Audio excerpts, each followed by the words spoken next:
names, ladies and gentlemen. We've been called billionaires. We're funded by right-wing billionaire groups. I heard about that, and I called Bill up. I said, Bill, which one of us has the $1 billion? Because, you know, I'm looking here. This administration took all my change. I don't have nothing left. Been called a lot of things.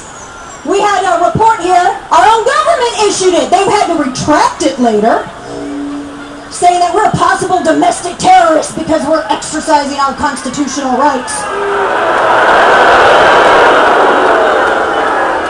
We had a report come out from the Department of Homeland Security saying that we're extremists, that we're right-wingers, we're these crazy right-wing extremists. This was all released at a specific time. There was a reason that this was released. They wanted to dissuade all of you from showing up here today. They wanted you all to think, well, golly, the government's calling these people extremists. I don't want to be extreme by association. How stupid do they think you are? Seriously. Been called a lot of things. They've also said that these are nothing more than hate rallies. These are just anti-Obama rallies. That's all they are. They won't talk about why we're here. These aren't anti-Obama rallies. I tell you what, I would be in the streets, be it McCain or be Obama, with this spending. I tell you what.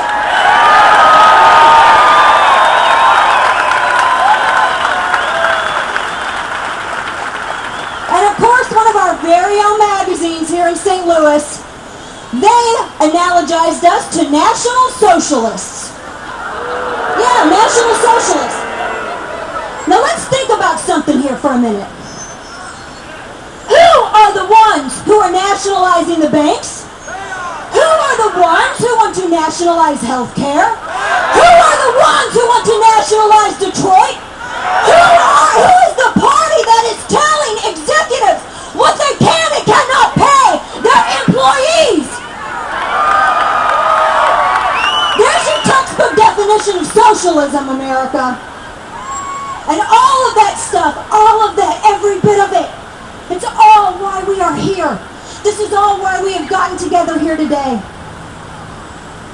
I've had a lot of my liberal friends, and I have liberal friends, I swear.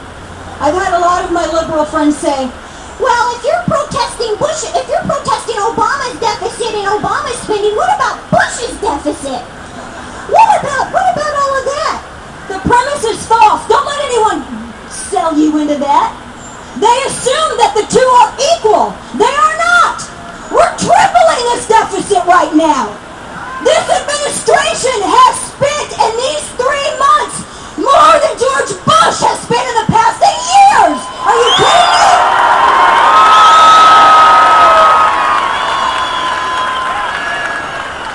They asked me, well, Dana, where were you at during the Wall Street bailout? I was in the streets pitching a fit. Where were you at?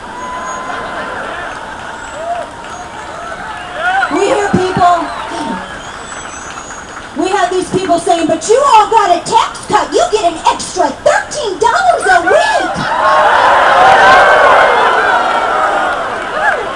$13 a week. And they all talk like Minnie Mouse too. $13 a week. How long is that $13 going to last when the taxes to offset this deficit come down the pike?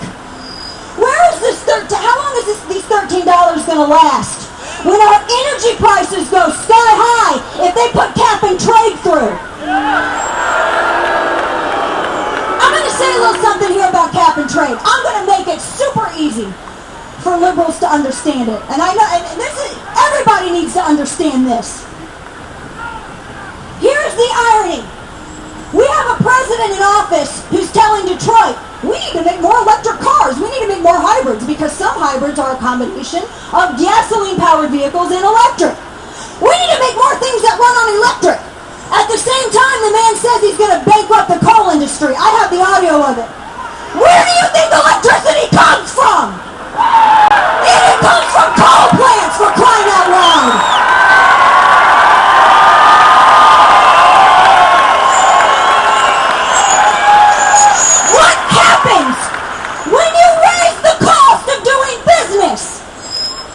prices for the products rise. Who's going to suffer that? Exactly. How long is that $13 going to last then? I don't even want to hear it.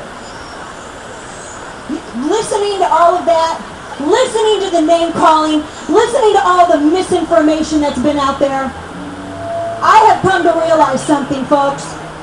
A lot of people in this country have completely lost touch with what it is to be an American.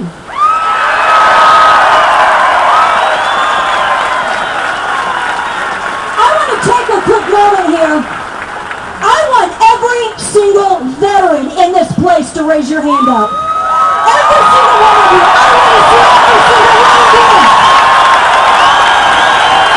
Give these men a hand. Give them a hug. Give them a hand.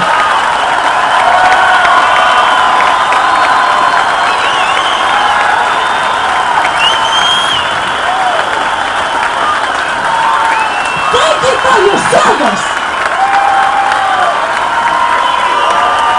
These men and women, yes. USA!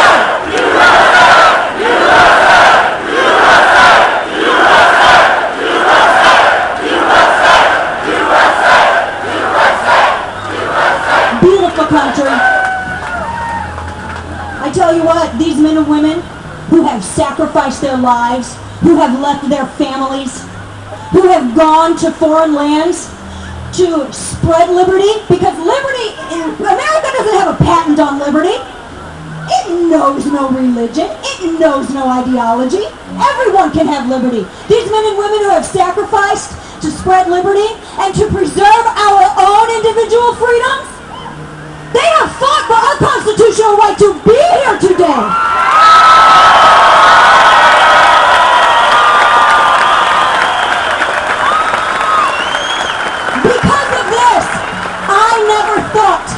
I never ever thought that I would live in an era where dissent is so frowned upon that the government issues reports about it, practically criminalizes it.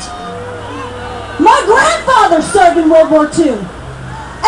So many men in my family have served in World War II. Vietnam, the Gulf War, Afghanistan, Iraq, everywhere.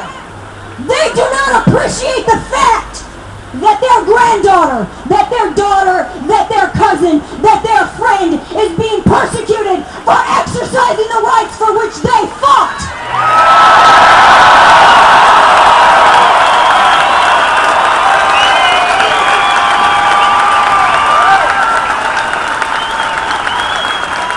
Protest, ladies and gentlemen. This is American. This is an American thing. What do we do when we're mad? We say something about it. What do we do when we don't like how things in Washington are being run? Exactly. We let them know. What do we do to send a message to Washington? We take to the streets. It's American. That's what we do. And I tell you something. Vote them out. Vote them out. Yes. Vote them out. Vote them out. Amen.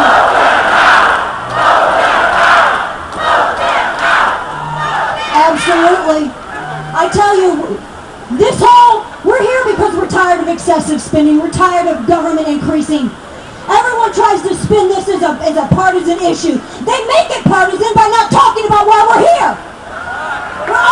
All of the amazing speakers before me, they've been telling you why we're here. We've given them reasons. This is neither liberal nor conservative. It's not